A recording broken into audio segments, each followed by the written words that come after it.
When Angela Lansbury was only 9 years old, she suffered a heartbreaking loss that she later revealed was the defining moment of her life. Forgive me, please do. As she grew up in London, her interest in school made way for a passion for cinema. She was a dreamer and a self-proclaimed movie maniac. In 1940, as World War II surrounded them, Angela and her family had no choice but to flee England. But they were oblivious to how severe the danger actually was. The very same day they sailed from Liverpool, bound for America, the city came under fire. She'd escaped just in the nick of time, safe and sound aboard a steamship, a brand new adventure on the horizon. When it came to acting, Angela had no qualms about lying to get what she wanted.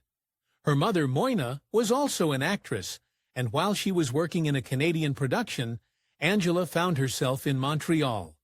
At 16 years of age, the aspiring actress pretended to be 19 to snag her very first theater role in a nightclub. In 1942, Lansbury followed her mother to the promised land of Hollywood, but she quickly discovered that not all that glitters is gold. While trying to make it as an actress, she toiled alongside her mother at an LA department store.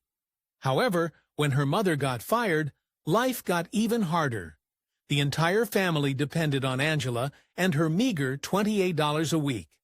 As she struggled to make ends meet, her dream of becoming a famous actress seemed further away than ever before.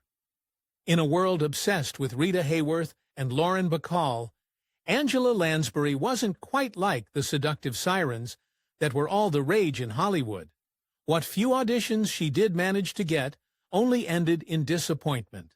But it was only a matter of time before she got her big break.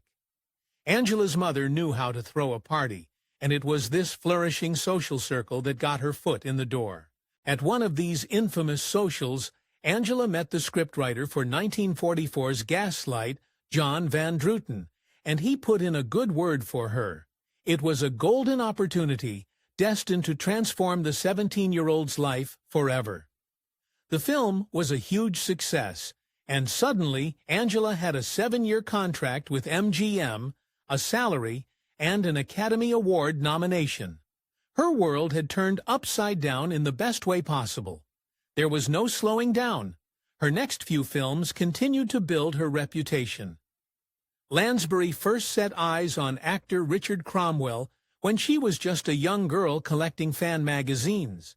However, her recent brush with fame allowed her to meet the dashing actor in the flesh. Although he was 15 years her senior, she was completely besotted. Infatuation blinded her in the way that first love usually does. Cromwell impressed her with compliments and attentiveness. His intellect and worldliness dazzled her. And so when he asked for her hand in marriage, Angela had her answer at the ready.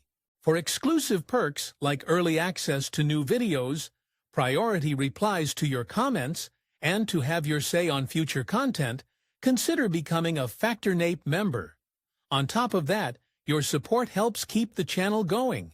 Click the link in the description for more details. Her life with Cromwell was one of endless entertainment, but beneath the glamour, trouble began to brew. Something was wrong with her husband. He suffered from excruciating migraines and asthma attacks, but ultimately, his biggest demon was his drinking. Less than a year after tying the knot, Angela came home one day and made a disturbing discovery.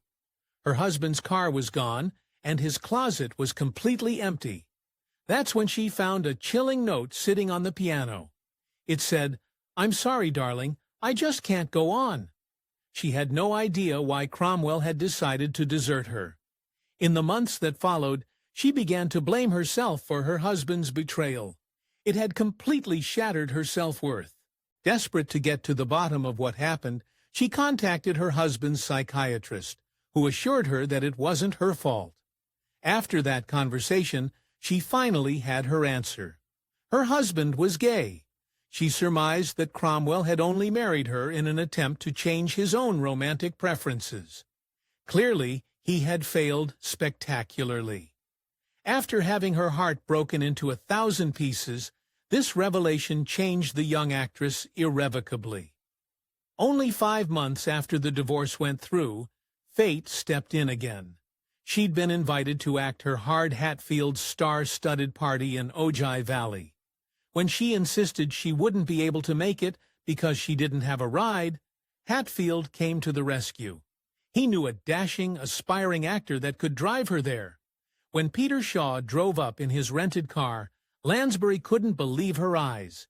He was the most gorgeous thing ever seen on 2 feet. During their 8-mile drive to the Ojai Valley, the two strangers became fast friends. Their conversations flowed effortlessly, and by the time they arrived, her charm had him hooked. From that fateful meeting onward, Lansbury and Shaw began to date. However, there was one problem that cast a shadow over the couple's happiness. While Angela continued to make films in Hollywood, her new boyfriend struggled. He just couldn't seem to get a movie under his belt, and it wasn't long before she discovered why. When she read with him for a screen test, she made a horrifying realization. He was a terrible actor. So before the studio even called to reject him, she lovingly hit him with the hard truth. However, the screen test wasn't a total bust. Director Frank Capra, although less than impressed with Shaw's performance, was equally as intrigued by Lansbury. Capra wanted her to be in his film State of the Union, alongside Katharine Hepburn and Spencer Tracy.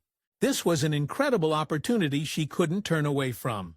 Meanwhile, her lover floundered. Simply put, Peter Shaw was never going to be an actor. In fact, it wasn't long before the studio canceled his contract altogether. Lost in limbo, he resorted to painting houses while he figured out his next move.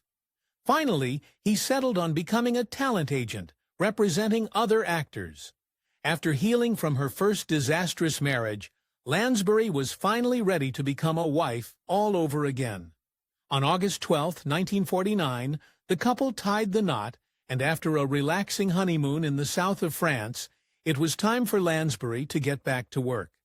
The Three Musketeers promised to be an exciting film, but Angela Lansbury was far from satisfied with her role. She believed her age suited the role of the young Lady de Winter, and yet the studio wanted her for the mature, sinister role of Queen Anne. Finally fed up, the actress did what few dared to do in Hollywood.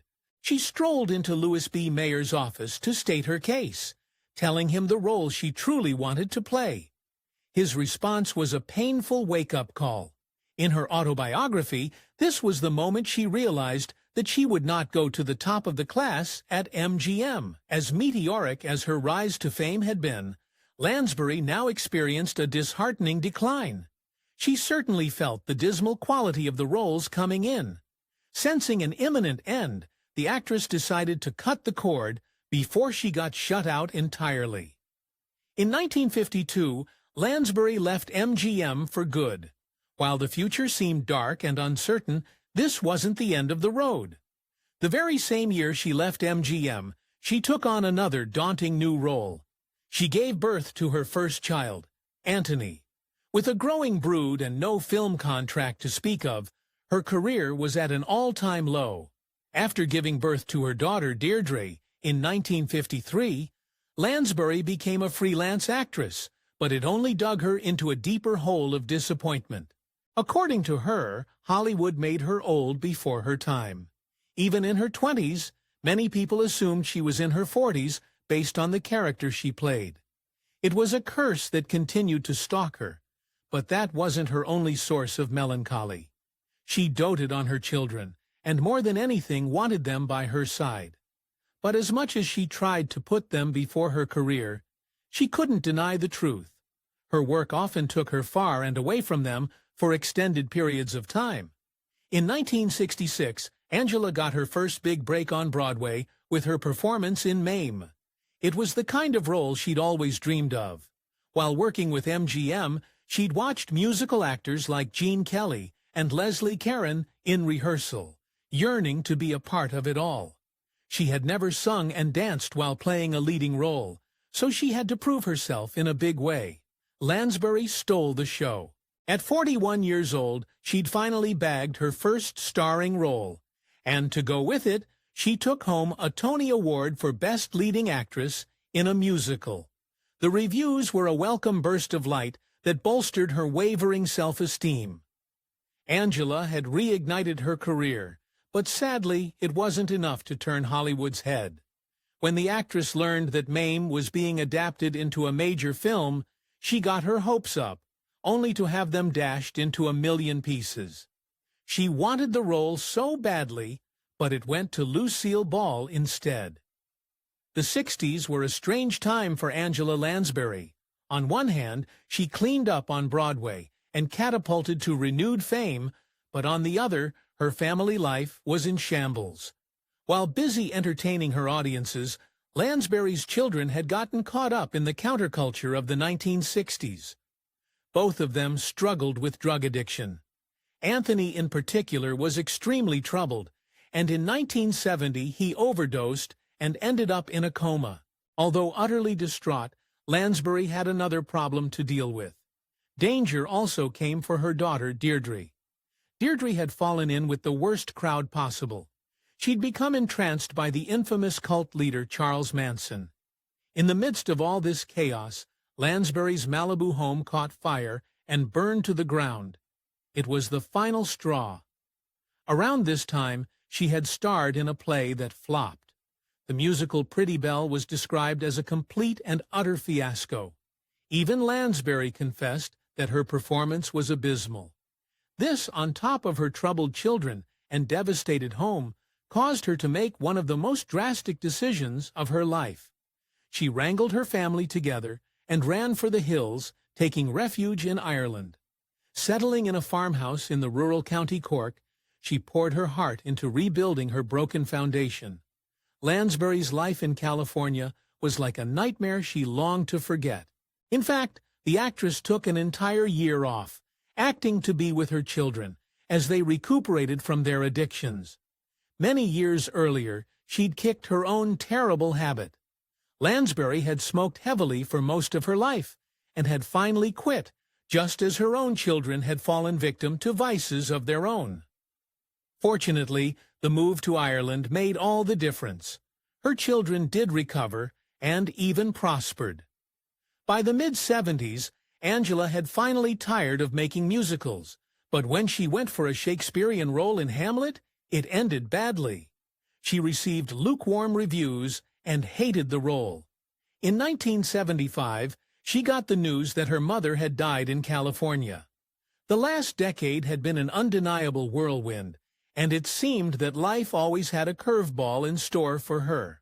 Still, there was one opportunity she never saw coming, a TV show called Murder, She Wrote. But the story behind why she took on the role isn't as romantic as it seemed. Quite simply, she took on one of her most iconic roles for the money. Her work in theater had been sliding downhill, and television was her chance to bolster her finances. Her role as amateur detective Jessica Fletcher continued to keep her career afloat. But, as always, it also led to even deeper frustrations with an industry that had failed her time and time again. Although she earned 12 Emmy nominations for her role in Murder, She Wrote, she never won. Despite all her reservations about her career, however, Angela Lansbury accomplished what few Hollywood stars could. She managed to stay relevant beyond her youth and acted into her 90s. For the younger generations, she became best known for voicing the Disney character Mrs. Pot in Beauty and the Beast. However, in 2003, a tragedy almost ended her career entirely. The love of her life, Peter Shaw, succumbed to congestive heart failure. Devastated by the loss, Lansbury never thought she'd return to acting. Near the end of her life before her death in 2022, Lansbury got herself wrapped up in a fresh scandal. With the changing of the times, discussions revolving around the harassment of women, particularly in Hollywood, have sparked some serious debates. Unfortunately, Lansbury had controversial opinions on the subject. Her comments about harassment and violence toward women had her trending on Twitter, and nobody ever wants to be trending on Twitter. She said that when it comes to sexual harassment, Sometimes women have to take the blame for making themselves attractive. For a woman who'd worked in Hollywood alongside lecherous executives, her statements came as a shock. Angela Lansbury's journey from dreamer to stardom, from Hollywood outcast to TV legend, spanned 9 decades.